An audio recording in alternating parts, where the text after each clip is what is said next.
Good day, everyone. I'm Greg Funderburg, and we have another installment of Let It Burn, sponsored by Rise Chattanooga. And today we're in the beautiful 618 restaurant in downtown Chattanooga. Today we have the amazing James McKissic, the president and CEO of Arts Build here in Chattanooga.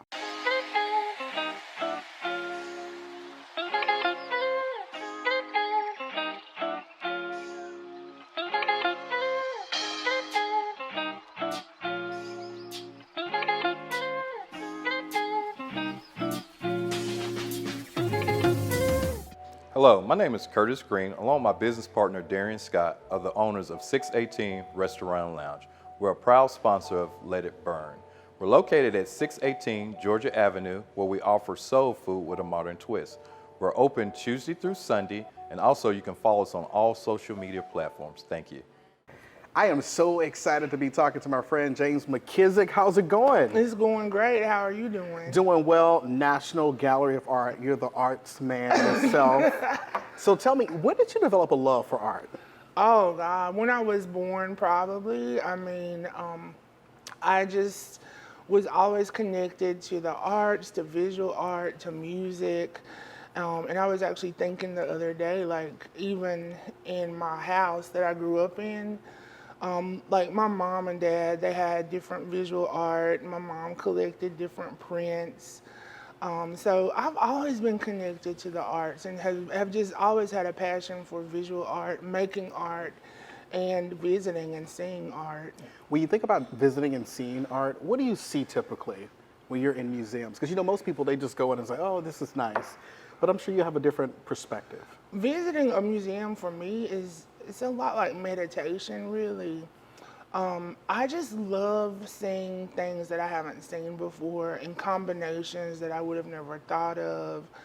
I love to get close and look at paintings and see the technique, the brushwork, the layers, the way that artists have created the work. And museums are just some of my favorite places in the world, really. And a lot of times, my travel and the travel that I do for enjoyment will be in conjunction with visiting a museum or visiting an art show. Most people will look at you and say, he's got to be an artist. He loves art, but you also have a love for farming. I do. I don't know if I love it, but I do love it. I just love growing things. I love gardening. There's something magic about when you put a seed in the ground and then you watch it grow.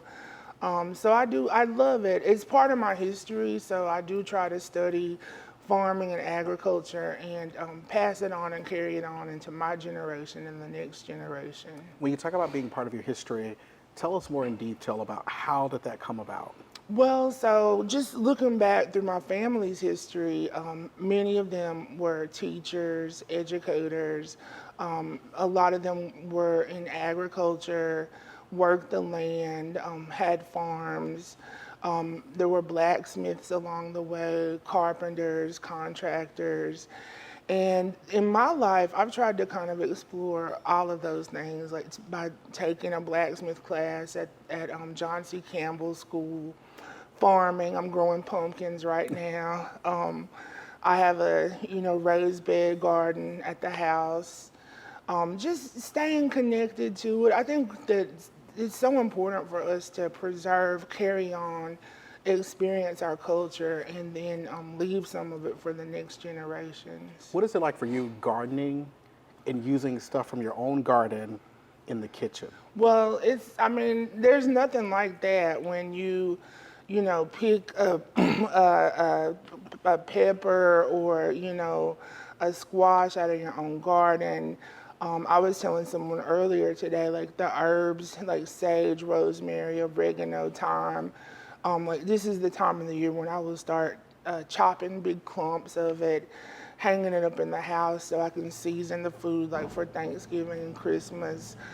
It's that full circle, from seed to your belly. It's just the way it should be. It's really like the story of life in a way. When you speak about the belly, when was the first time you were in the kitchen with a family member? Who was it? I feel like I was always in the kitchen. Like I remember back to being in the kitchen when my mom would be canning and preserving things. My Aunt Ann, she lived in Loudon, Tennessee. She was an incredible cook. I remember being in the kitchen observing her, watching my Uncle Sonny cook. I think the cook, though, that probably most influenced me was my grandmother, and her name was May. People around town would call her Miss May. And I mean, she could burn, as we say. And I just remember, like, she would always have a cake in her kitchen in like a little decorative cake platter. And it would change, you know, whatever week it was, there would be something new, something there.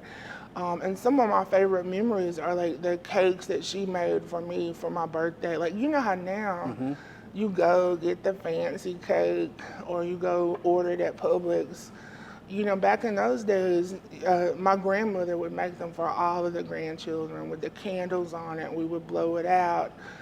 So I've always really associated those memories with those good times and that level of sweetness. When you think about your grandmother, Miss May, in the kitchen, baking the cake, did she ever tell you to stop running? She did. She would tell me to stop running, but my favorite thing is she would always like use the spatula and then she would let me lick it off and like lick the batter off of it, and that's I mean, I even let kids, you know, the kids in my family, as I would bake and cook, I would let them do that too. What did she teach you about cooking? I think she taught me that cooking could be a way that you express love to your family. It's a way that you show care. It's a way also that you show the pride in yourself, your skills and your abilities. But she also showed me that cooking is generational, like it's something that is passed down from person to person. So when your grandmother was cooking in the kitchen, did she leave behind recipes, or you just had to be in the kitchen to get the recipe? Well, you had to be in the kitchen, and the cake that I made today is a pound cake, and so I had been trying for years to get the pound cake that reminded me of the flavors of her cake. And I had tried different cookbooks, you know, Edna Lewis, who's like my kitchen patron saint, her books. If something would just be off, there would be people wanting to put like 7-Up in a cake or Sprite, or it had to have tons of glazes, or it was like pound cake X, or, you know, just too much. And I just wanted that simple pound cake that was like the root, that then you could add what you wanted to, you know, your fruit, or drizzle honey on it, or caramel, or chocolate. And I actually found that in a cookbook that is called the Buster Holmes Restaurant Cookbook from New Orleans. So that's the recipe that I cooked today. When you're cooking your pound cake, do you ever sit and think about your grandmother? I do. And what she would be thinking about? Yeah, it's interesting. Whenever I'm cooking, a lot of times I will be thinking about the influential women in my life. And my dad too, because he was a great cook. He just cooked stuff that was always bad for him, I guess. Neck bones, chitlins, you know, stuff that somebody with his health conditions he probably shouldn't have. What do you love about cooking? To me, cooking is like meditation. It's almost like when you talked about art, creating art. As you get to a certain place in the work of creating something, you kind of just lose yourself. And I think that cooking is one of those places where I can really lose myself and feel that calmness and that oneness. When you think about your life, and everyone has obstacles that we all go through, when was a time you felt at your lowest, and how did you pull yourself out of that situation?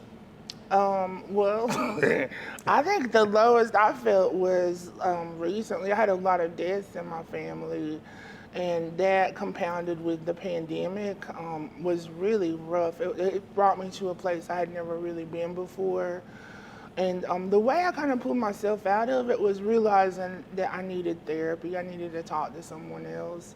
I think I had gotten to a level of maturity where I could say, the feelings that I'm having, like these are things I cannot handle on my own. So I need to seek out help. And I think that more of us need to do that when we have those types of situations. You know, so many people in the African American community believe in praying it away.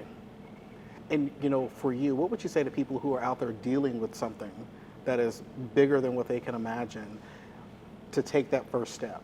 I would say pray and then go to therapy too. I mean, God put things in the world to benefit us, and we need to take advantage of those too. This is our world too. I think a lot of times as Black people we say, that's not for me, we don't do that, Black people don't do that. We need to do everything. You know, we have access to everything at this point. So pray and go to therapy. Pray and take care of yourself. And that is so important. And speaking of taking care of yourself, you got to take care of yourself when it comes to the soul. You do. And when you talk about your pound cake, what are the ingredients we need to make James McKissic's pound cake? Well, you need everything bad for you. So you need about 3 cups of sugar. You need vanilla extract, not the fake kind, the real. You need 2 sticks of butter, real butter, not margarine, not that fake stuff. Some good flour, 3 cups of flour, and you need some Crisco. Good old Crisco. Crisco, right? yeah. So how does it work? How do you mix everything together? Honestly, you just put all of your ingredients out in you need eggs too, I forgot that. Okay. But you just put them out. I like to have everything room temperature because I think it does something for the cake. If you really are making it for something special, you might want to sift the flour too, you know. But you just get all of your ingredients out in the amounts that is needed, put it in a pot and blend it up, and then put it in the oven and bake it for an hour. So what do we need to preheat the oven to? And To how 350. 350. Yeah. Do you like your edges a little brown or light brown? I like mine brown, and I like that crumbly, crusty top on top of my pound cake too. Any other secret that you do when you're making your pound cake? Well, the older people in my family would say, you know, sit down, don't move, because you don't want the cake to fall. Have you heard that before? Yes. I thought it was an Alabama thing. No, evidently Tennessee too. But I know, like, we had to be still if my mom or my grandmother was baking. But so I would say that I've never had a cake to fall. So When was the first time you were in the kitchen when you were running around? What did your grandmother say? she would always tell me not to run. She would go say, sit down somewhere. And how would she say it? Go sit down somewhere, or Don't make my cake fall. Yeah, don't make it fall. And my other grandmother, though, like, she didn't cook a lot, so her kitchen was always immaculate. Everything was always in place. We knew not to touch stuff or move it there. But my grandma May, her kitchen was a lot more welcoming or egalitarian. Let's just put it that way. You know, and speaking of the kitchen, we're gonna go to the kitchen and get the cake. So we're back from the kitchen and we have sliced up the pound cake.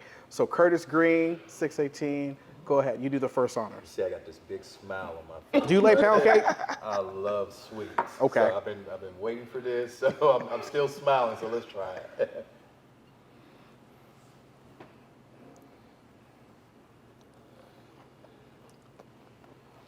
I'm speechless.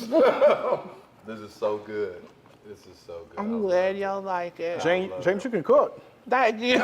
Don't be telling people that, 'cause then they want you to cook for them. So when you think about seeing people eat the food that you prepared, what is it like for you? I mean, it's very gratifying. Like, I will say, like, when I cook Thanksgiving or Christmas and I see my family eat it, it's just, there's nothing like it. And I really, at that moment, can connect with, you know, the cooks down through my family's generation, because, I mean, that's that fire, you know, passing on. Have you passed it on to other younger folks in your family? I have tried to pass it to younger ones. They sometimes, you know what though, sometimes I feel like they are not listening or hearing, but it'll show up later. It'll show up right on time, you know. It will. It always does. And one final question, art spill. Anything we need to know coming up soon? Just know we're still getting up every day thinking about how we can support artists and arts organizations in Chattanooga. We have some incredible things planned for the fall. And I invite everyone to come and get some of our money and join in our programs. Sounds good. What's your website? www.artsbuild.com. Sounds good. James, thanks for joining us today. Thank you. Curtis, really quickly, where can we get this delicious food at 618? 618 Georgia Avenue. Come down and enjoy. And thank you all for joining us on this episode of Let It Burn.